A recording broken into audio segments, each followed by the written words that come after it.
तपाईँ हरेक दिन जिपर प्रयोग गर्नुहुन्छ, तर तपाईँलाई सायद यो वास्तवमा कसरी लक हुन्छ भन्ने थाहा नहुन सक्छ। सन् 1893 मा अमेरिकी इन्जिनियर व्हिटकम्ब जर्सनले जिपरको पहिलो प्रोटोटाइप बनाएका थिए, जसलाई क्लास ब्लकर भनिन्थ्यो। यो सुन्दा उन्नत लागे पनि वास्तवमा यो धेरै पटक अड्किन्थ्यो र मिलाउन गाह्रो हुन्थ्यो, त्यसैले यो कहिल्यै लोकप्रिय हुन सकेन।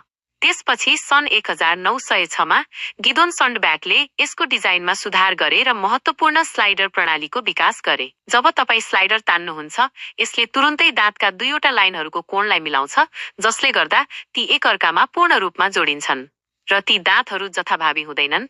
तिनीहरूको आकार र कोणलाई सटिक रूपमा इन्जिनियरिङ गरिएको हुन्छ। स्लाइडर बिना जिपर पटक्कै बन्द हुँदैन। जिपरको मुख्य विशेषता भनेको स्लाइडर र दाँतहरू बीचको सटिक समन्वय हो, र यही संरचनाले यसलाई आज पनि सहज र प्रभावकारी बनाएको छ।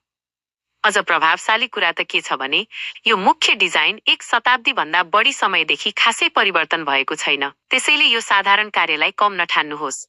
यसको पछाडि अद्भुत इन्जिनियरिङ र चलाख मेकानिक्स लुकेको छ।